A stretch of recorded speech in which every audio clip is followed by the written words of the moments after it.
Selamat sore Bapak, Ibu, Saudara, Jemaat Philadelphia yang dikasihi Tuhan, khususnya dalam kelompok PA Bunga Bakung. Jumpa lagi PA pada sore hari ini, dan saat ini saya sudah sampai di tempat Pak Mariman.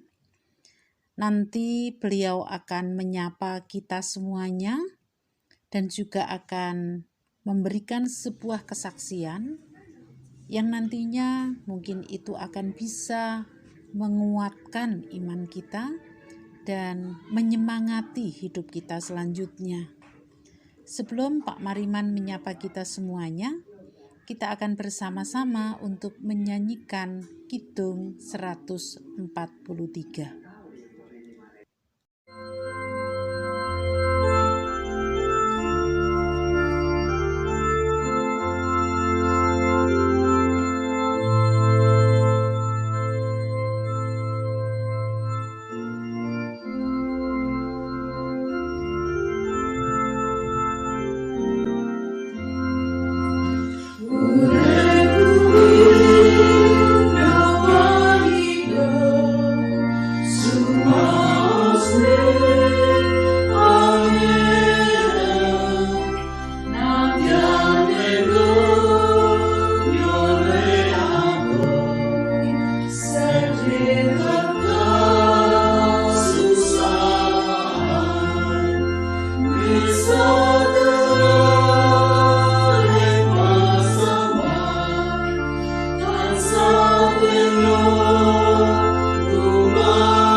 Selamat sore Bapak Ibu Jemaat Philadelphia, di mana berada kami di sini, Pak Mariman PA, Jemaat Philadelphia yang jauh dari kota Jogja di Kalasan, berbahagia sekali setiap saat dikunjungi majelis, setiap ada kebaktian, setiap ada ulang tahun kami, setiap ada Bujono perjamuan kudus, kami berbahagia menjadi jemaat Philadelphia yang dulu kami bernaung di GKJ Tamat Murni Dagen Palur.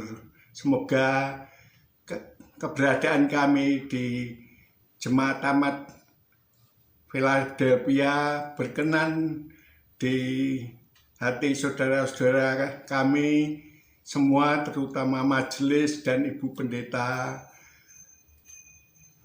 Retno, dan semoga kami selalu mendapatkan limpahan kesehatan dan karunia dari Tuhan bersama anak dan menantu kami di rumah ini yang selalu mendampingi dan memberi semangat kami. Juga kami mohon doa untuk anak kami yang di Kalimantan yang berjuang sendiri, walaupun masih jomblo tapi semangat selalu berdoa dan bersyukur pada Tuhan. Terima kasih, terima kasih, terima kasih. Demikian tadi Bapak, Ibu, dan Saudara sapaan Pak Mariman yang penuh semangat walaupun sudah sekian lama tidak bisa pergi oleh karena kondisi kesehatan. Beliau tidak bisa pergi bukan hanya saat COVID saja, tetapi sudah bertahun-tahun, tetapi kita melihat bagaimana semangatnya Pak Mariman untuk terus memuji memuliakan Tuhan, untuk terus melakukan apa yang bisa dilakukan dalam kehidupan sehari-hari. Kita bersama-sama akan berdoa terlebih dahulu sebelum kita mendengarkan apa yang menjadi bacaan kita pada sore hari ini. Kita berdoa. Allah yang sungguh mengasihi kami, terima kasih Tuhan sudah menuntun perjalanan kami. Dari rumah hingga sampai di rumah Pak Mariman, kami boleh bertemu dan bersukacita, kami boleh bersama memuji memuliakan Tuhan, dan pada saat ini kami juga akan mendengarkan kesaksian kebenaran firman-Mu yang diambil dari Keluaran 4 ayat 18 sampai dengan 31. Kiranya Roh Kudus menerangi setiap mata hati kami di rumah kami masing-masing, sehingga kami boleh mengerti apa yang Tuhan kehendaki. Inilah doa kami Tuhan, dalam nama Tuhan Yesus kami berdoa. Amin.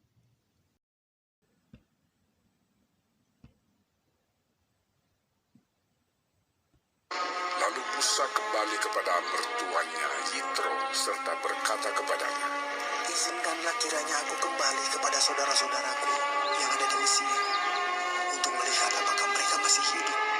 Yitro berkata kepada Musa, "Pergilah dengan selamat.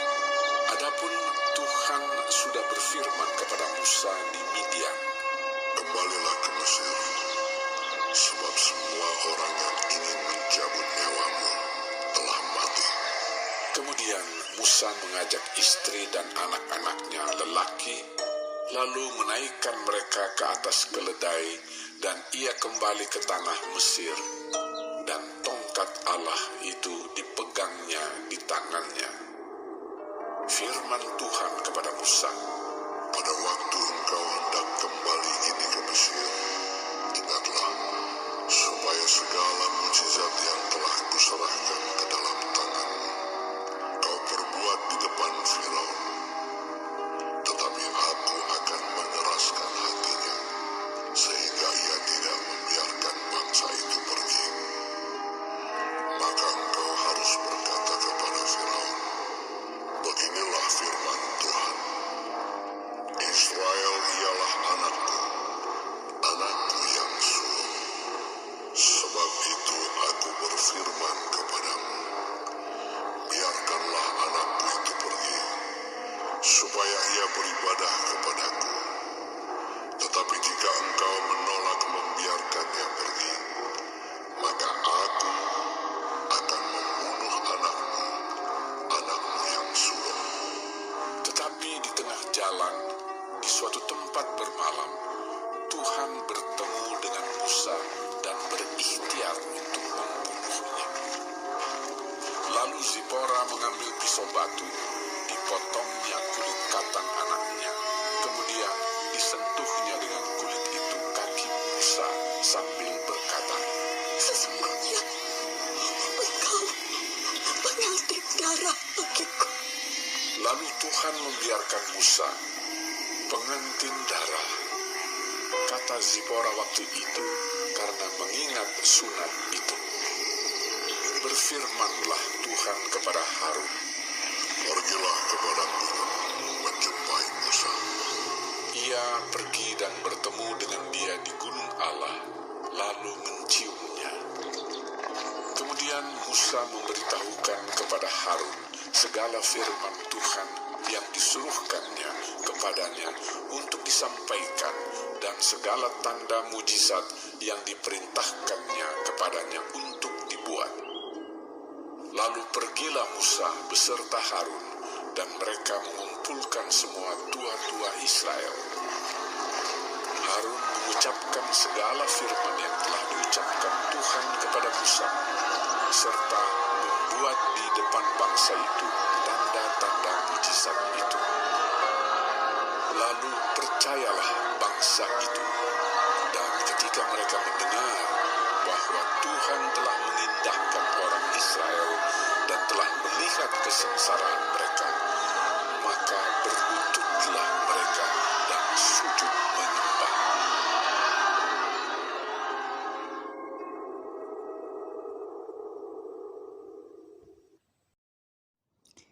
Tema pada sore hari ini, Musa menerima panggilan Allah. Setelah berkali-kali mencoba untuk menghindar dan juga mencoba untuk tidak mau menerima panggilan Allah, pada akhirnya Musa menerima. Itulah sebabnya Musa kemudian akan kembali ke Mesir dan membawa orang Israel keluar dari Mesir. Ia berpamitan kepada mertuanya Yitro untuk dapat pergi bersama dengan istri dan anaknya. Tentu saja oleh karena ada satu misi khusus, maka Yitro mengizinkan Musa bersama dengan istri dan anaknya kembali ke Mesir. Pesan Allah kepada Musa ketika hendak pergi ke Mesir atau kembali ke Mesir, agar Musa melakukan mukjizat-mukjizat. Supaya apa? Supaya Fir'aun percaya bahwa Allah sendiri yang mengutus Musa untuk pergi ke Mesir dan membawa Israel keluar dari Mesir. Itu pesan Allah. Tetapi pada satu sisi Allah juga mengingatkan, tidak mudah walaupun Musa nanti melakukan mukjizat-mukjizat, Allah mengingatkan Musa bahwa tidak begitu saja Fir'aun dapat membiarkan orang Israel keluar dari tanah Mesir. Dan ketika hati Fir'aun dikeraskan oleh Tuhan, maka Fir'aun tidak membiarkan Musa membawa Israel pergi. Itu nanti akan terjadi seperti itu. Allah telah memberikan bekal kepada Musa agar Musa melakukan mukjizat-mukjizat sampai kemudian Allah menurunkan tulah yang dahsyat di mana seluruh anak sulung Mesir akan mati. Nah, hal ini dilakukan agar Fir'aun melihat kemahakuasaan Allah. Apa yang dikatakan Allah kepada Musa menjadi bekal bagi Musa untuk kembali ke Mesir. Sebelum sampai di Mesir, di tengah perjalanan, Musa dan istrinya bermalam di suatu tempat, dan saat itu ada sebuah rencana Allah untuk membunuh Musa. Tentu ini menjadi satu pertanyaan bagi kita. Apa artinya? Bukankah Allah sendiri yang memanggil Musa? Bukankah Musa kemudian sudah menerima panggilan itu? Tetapi mengapa Allah justru berikhtiar untuk membunuh Musa? Bapak Ibu Saudara, membunuh atau kata membunuh di sini harus dipahami dalam konteks kehidupan Israel. Orang Israel memahami bahwa sakit penyakit terjadi karena Allah murka. Ketika Musa mengalami sakit, maka dipahami Allah sedang murka kepada Musa. Nah, sakit inilah yang kemudian diterjemahkan oleh LAI dengan kalimat Allah berikhtiar membunuh Musa. Ketika mengalami sakit, Sipora memahami bahwa sakitnya itu diakibatkan karena Musa dan anaknya belum sunat. Dalam tradisi Israel yang namanya sunat itu merupakan tanda perjanjian antara Allah dan umatnya. Jadi kalau belum sunat dan kemudian mengalami sakit, berarti belum ada tanda perjanjian antara Allah dan orang tersebut. Itulah sebabnya Sipora kemudian menyunatkan anaknya dengan menggunakan pisau batu. Setelah kulit katan anaknya dikerat, kemudian ditempelkan ke kaki Musa. Ditempelkannya kulit katan anak ini di kaki Musa dianggap seakan-akan Musa juga sudah disunatkan. Dan ternyata pada waktu itu Musa menjadi sembuh dan Sipora, istri Musa, menyatakan bahwa Musa adalah pengantin darah bagi dia. Apa makna dari pengantin darah? Pengantin darah adalah suatu gelar yang diberikan kepada orang yang sudah menikah, tetapi orang tersebut belum disunat. Oleh karena itu, ia harus disunat. Demikian juga Musa pada waktu itu. Pada saat yang sama, Allah mengutus Harun untuk menemui Musa. Ketika Harun bertemu dengan Musa, disitulah terjadi percakapan di antara mereka. Lalu Musa memberitahukan segala hal yang telah diperintahkan Tuhan Allah kepadanya, sehingga Israel percaya bahwa Allah mendengar seruan mereka dan memperhatikan kesengsaraan mereka. Bapak, Ibu, Saudara yang dikasihi Tuhan, pesan teks pada hari ini mengingatkan kepada kita, walaupun kita telah menerima panggilan Allah dan janji Allah bahwa kita akan disertai, bukan berarti di tengah perjalanan tidak ada masalah. Ketika kita menerima tugas panggilan Allah, pastilah dalam perjalanan kehidupan kita muncul masalah-masalah. Namun justru disitulah Allah menunjukkan jalan keluar, sehingga kita dapat melanjutkan perjalanan selanjutnya. Sebagaimana ketika Musa sudah menerima panggilan, dia mengalami sakit, Tuhan menyembuhkan melalui istrinya, upaya-upaya istrinya, dan kemudian Musa bisa melanjutkan perjalanannya menuju ke Mesir. Marilah dengan kita bersama mendengarkan bacaan kita pada sore hari ini, kita tidak putus asa ketika kita harus mengalami permasalahan-permasalahan di tengah jalan. Karena janji Tuhan menyertai kita dan Tuhan selalu membuka jalan keluar bagi kita. Berbahagialah kita yang mau dengan rendah hati untuk menerima segala apa yang harus terjadi dalam kehidupan kita.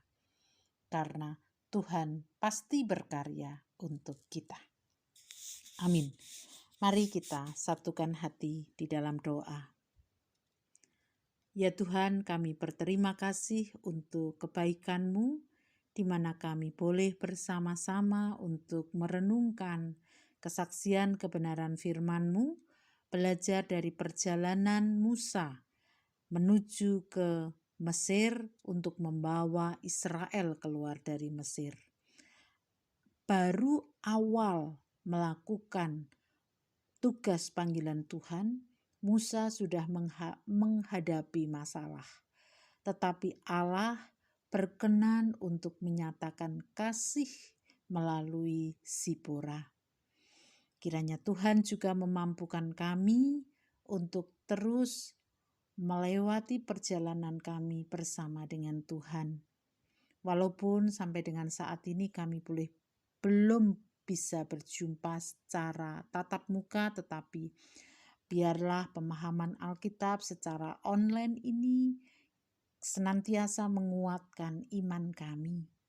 Saudara-saudara kami yang sedang sakit, yang terus berjuang untuk melawan sakit penyakit, tangan kasih Tuhan menjamah saudara-saudara kami.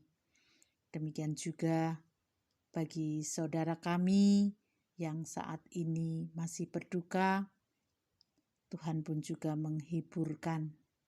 Kami berdoa untuk Bapak Nugroho Yulianto dan Ibu, Bapak Suratijo, Bapak Mariman yang sore hari ini bersama dengan kami. Kiranya tangan kasih Tuhan terus menjamah mereka. Demikian juga Ibu Sriwiyanti, Tuhan berikan penghiburan dan kekuatan. Dan juga kami semuanya, seluruh keluarga besar Jemaat Philadelphia. Kami percaya Tuhan tidak akan pernah meninggalkan kami. Inilah doa kami Tuhan, jikalau kami akan beristirahat, Tuhan memberkati kami dan Tuhan terus menguatkan iman kami. Ampuni segala kekurangan dan dosa kami. Dalam nama Tuhan Yesus Kristus kami berdoa. Amin. Bapak, Ibu, Saudara yang dikasihi Tuhan, PA pada sore hari ini akan ditutup dengan sebuah pujian dan juga kesaksian dari Pak Mariman. Biarlah itu juga menguatkan iman kita semuanya. Mari kita bersama untuk memuji Tuhan bersama dengan Pak Mariman. Dan kiranya Tuhan terus memberkati kita semuanya.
Pada waktu saya masuk kelas 1 SMP di Sragen, pertama kali pelajaran, tapi saya bingung apa yang diajarkan oleh guru. Dan saya mendengar lamat-lamat kidungan dari Bapak Pendeta Hadi GKJ Kristen Sragen yang memberi pelajaran pada anak-anak murid yang beragama Kristen dengan lagu Neng Gunung Waneh Ngari. Sehingga saya terkesan pada minggu berikutnya saya mengikuti pelajaran di ruang pendidikan agama Kristen. Begitulah saya pertama kali menekuni pendidikan agama Kristen sejak kelas 1 SMP Negeri 1 Sragen.